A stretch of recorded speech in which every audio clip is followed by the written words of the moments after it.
নৰেন্দ্ৰ মোদী ডাঙৰীয়াই সেইদিনাখন গুৱাহাটীৰ পৰা এনাউন্সমেণ্ট কৰিলে যে 15 নম্বৰ ৰাষ্ট্ৰীয় ঘাইপথ আমি উদ্বোধন কৰিলোঁ বুলি। চাওক, এতিয়া মই এটা কথা ক'ব বিচাৰিছোঁ ইয়াতে, এইটো আমাৰ শোণিতপুৰ লোকসভা সমষ্টি।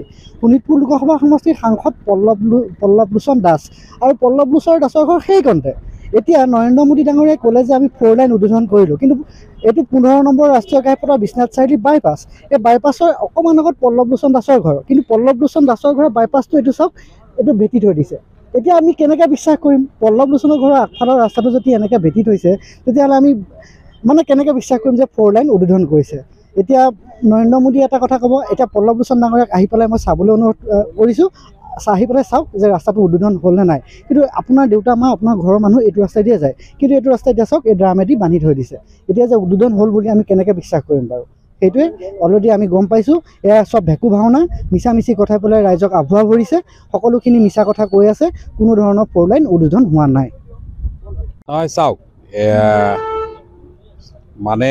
ৰাস্তাটো কালি মুকলি কৰিছে বুলি ক'লে। এইটো 15 নং ৰাষ্ট্ৰীয় ঘাইপথটো, যিটো ইটানগৰৰ পৰা ইফালে দোলাবাৰীত গৈ লগ খাইছেগৈ। আৰু মেজৰ এখন চিটি বুলি ক'বলৈ গ'লে বিশ্বনাথ চাৰিআলিখন পৰে, আৰু বিশ্বনাথ জিলাৰ সদৰ হয়। তেওঁলোকে মুকলি কৰিছে বুলি ঘোষণা কৰিলে কালি, কিন্তু এতিয়ালৈকে আপোনালোকে দেখা পাব যে ইয়াৰ সম্পূৰ্ণ কাম হোৱা নাই। বিশেষকৈ জিলা সদৰৰ যিটো চাৰ্কুল, সেই চাৰ্কুলটো এতিয়ালৈকে সম্পূৰ্ণ কৰিব পৰা নাই। ইয়াৰ যিটো ডিভাইডাৰৰ কাম এতিয়ালৈকে আপোনালোকে দেখুৱাব পাৰে, কমপ্লিট হোৱা নাই। তাৰ উপৰিও ঘিলাধাৰী দলঙৰ ব্ৰিজখন আজিলৈকে কমপ্লিট হোৱা নাই। আচলতে তেওঁলোকৰ কথা আৰু কামৰ মাজত সামঞ্জস্য যে নাথাকে, সেই কথাটো যিসকল মানুহৰ আচলতে চকু খোল খাই আছে, যিসকল মানুহৰ এতিয়াও দেশৰ সংবিধানৰ ওপৰত আস্থা আৰু বিশ্বাস আছে, সেইসকল মানুহে কিন্তু এইটো মুকলি হৈছে বুলি ভাবিব নোৱাৰে। কাৰণ কথাটো হ'ল, মোদী হেতু মুমকিন হে, এই কথাষাৰ কৈ থৈছে। এতিয়া তেওঁলোকে আনকমপ্লিটেড ৰাস্তা এটাও যদি শুভ উদ্বোধন কৰিছে, সেইটো মুকলি হ'ল বুলি এছামে ধৰি ল'ব পাৰে। আৰু সেইকাৰণে সেইসকল মানুহৰ বাবেই আচলতে চৰকাৰখনৰ যেতিয়াই যি মন, যি কাম কৰিবলৈ যায়, আচলতে কৰি থাকিব পাৰিছে। এইটো এটা আটাইতকৈ ইম্পৰ্টেণ্ট ৰাস্তা। এইটো বহুত ৰাইজৰ আশা আকাংক্ষাৰ এটা পথ। বিশেষকৈ অৰুণাচলৰ পৰা, ধেমাজিৰ পৰা, লখিমপুৰৰ পৰা বহু মানুহ এই পথেদি কিন্তু গুৱাহাটীলৈ যায়, গুৱাহাটীৰ পৰা দেশ বিদেশলৈ যায়, চিকিৎসাৰ কাৰণেই হওক, শিক্ষাৰ কাৰণেই হওক, বা অন্যান্য পৰ্যটনৰ কাৰণেই হওক। কিন্তু আজিলৈকে পুৰণা ৰাস্তাটোতো শেষ। 15 নং ৰাষ্ট্ৰীয় ঘাইপথৰ পুৰণা যিটো ৰাস্তা আছিল, সেইটোতো শেষ। এতিয়া নতুন প্ৰধানমন্ত্ৰী ডাঙৰীয়া অসমলৈ আহি গ'লহি। অসমলৈ আহি গৈ তেখেতে যিটো 4 লেনযুক্ত ৰাস্তা, সেইটো উদ্বোধন কৰিলে।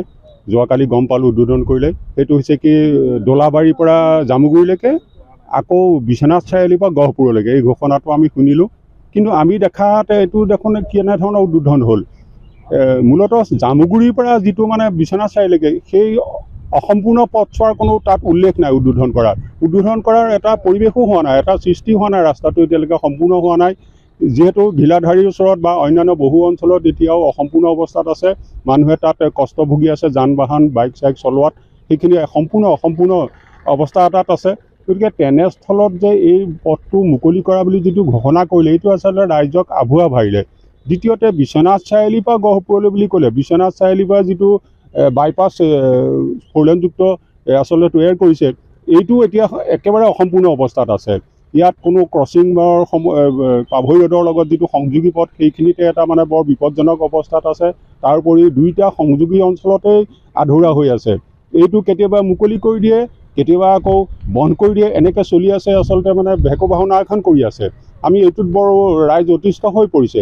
এইটো ৰাস্তাটো সম্পূৰ্ণ নোহোৱাকৈ এনে ঢাক ঢোল বজাই যে যিটো শুভাৰম্ভ কৰিলে, উদ্বোধন কৰিলে, এইটোত এটা হাঁহিয়াতৰ পাত্ৰ আচলতে হৈছে তেখেত। চাবলৈ গ'লে এইটো ৰাইজে সহজভাৱে ল'ব পৰা নাই। আৰু আজি বহু বছৰৰ পৰা স্থানীয় দল সংগঠন, ৰাইজে কিমান ধৰণৰ প্ৰতিবাদ কৰি আছে, কিমান ধৰণৰ আবেদন নিবেদন কৰি আছে, ওজৰ আপত্তি দৰ্শাই আছে যে এই 4 লেনটো সম্পূৰ্ণ কৰক সোনকালে, ৰাইজৰ বহুত কষ্ট হৈছে যান বাহন চলোৱাত হাজাৰ হাজাৰ মানুহ অহা যোৱা কৰি আছে যান বাহন এই অসুবিধাৰ সৃষ্টি হৈছে এই কথাবিলাকৰ সমূলি কেৰেপ পৰা নাই এইটো আটাইতকৈ দুৰ্ভাগ্যজনক কথা কিয় কেৰেপ পৰা নাই আনহাতে হিমন্ত